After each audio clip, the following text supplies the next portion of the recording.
In this review, we'll take a deep dive into Synthesia STUDIO, and as a small add-on, I'll give you my best tips on how to get the most out of online video tools in general. As you might know, Synthesia is a text-to-video tool that uses AI to convert whatever you write into a talking avatar. Yeah, believe or not, but I'm not really human.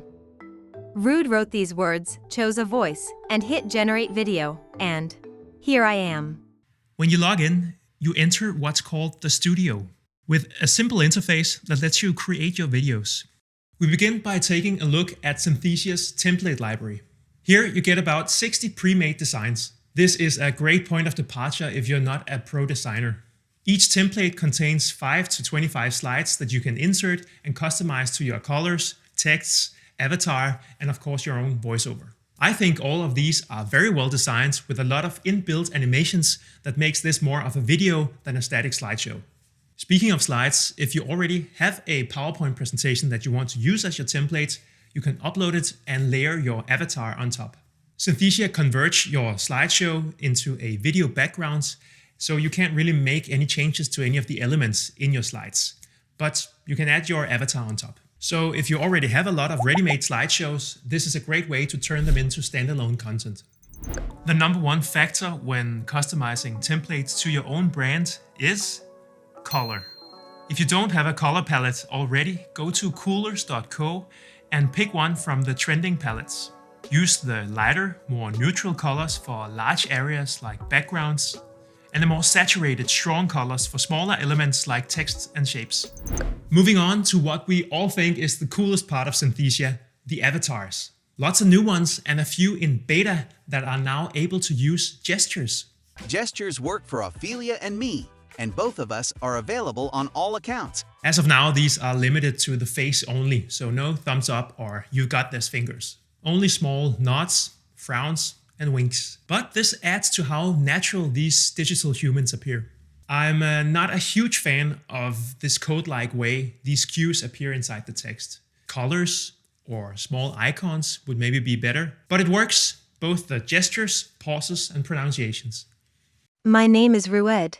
The avatars marked with V2 are the newer and better ones that act more realistic, with natural idling, head nods, and seamless transitions.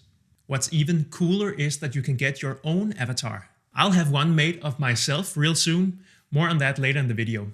As of now, avatars can be resized, repositioned, and wrapped in a circle.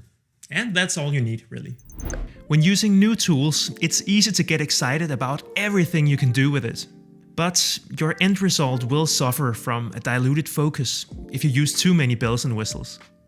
Think of it like a huge drum set with 20 different drums, but you have to learn to keep a simple beat first.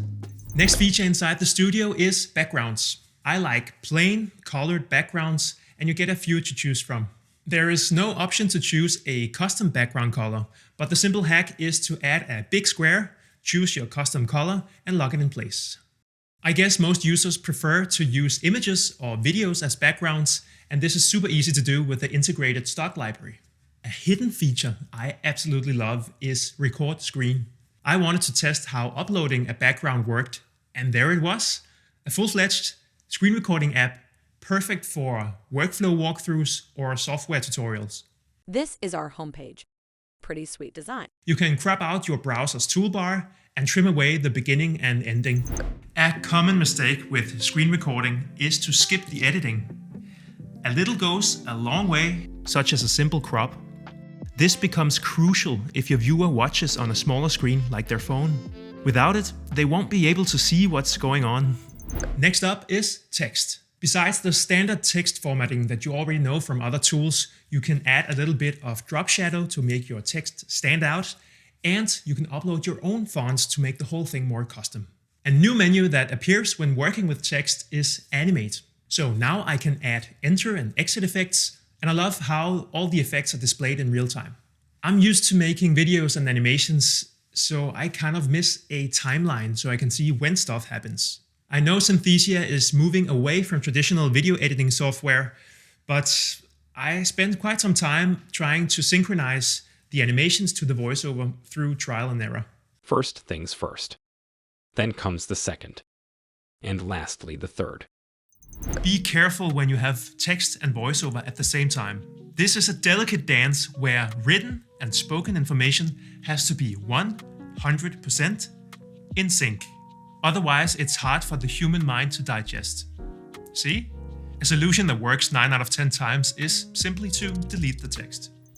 Shapes is where you find circles, squares, and arrows. Many of the good-looking templates are built from shapes, so this is a sweet little library you can use to make your own designs, like a split screen, for example.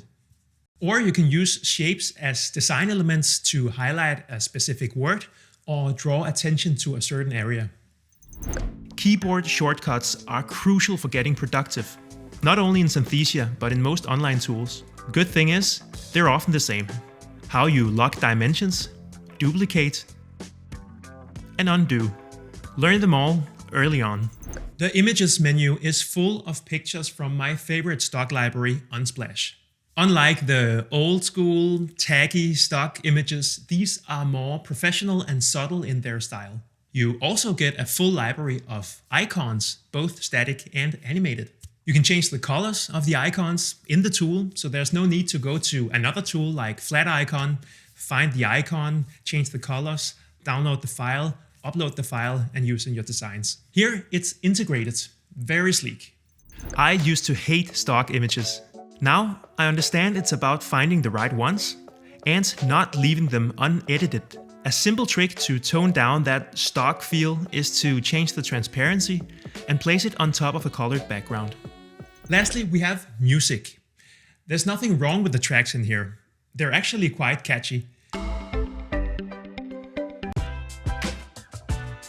But be cautious with adding music to your video if it doesn't serve a purpose, first of all, but also if you can't control the volume of the background music. The risk is that it drowns out the voiceover and disturbs more than it supports your video's message. Music can work super well in educational content, but you need to know why you use it. Is it to hide the fact that you recorded your voiceover in an echoey room? Fine, use music to mask that. Or is it to underline a feeling of excitement around a new company strategy? Great, create that feeling with music. But don't just add it because the feature is there. After testing Synthesia STUDIO thoroughly, I understand why they are growing so fast. This is a tool at the very forefront of text to video, with an output quality that sometimes make me question what's human and what's avatar.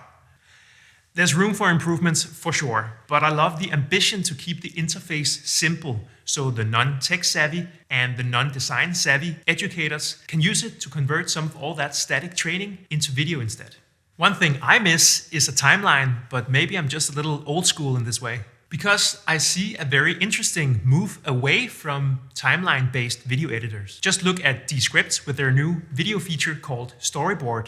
Same thing, text is at the core at the video creation.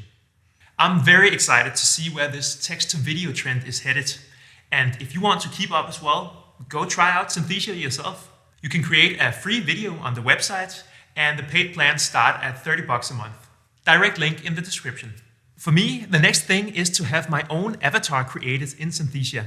I'll send some video and voice data to Synthesia, allow them to create my digital alter ego, and then I'll create a video without ever switching on the camera. So make sure to subscribe if you want to see how that turns out and to see if you can spot the difference. Thanks to Synthesia for sponsoring this video, and thank you for watching. See you in the next one.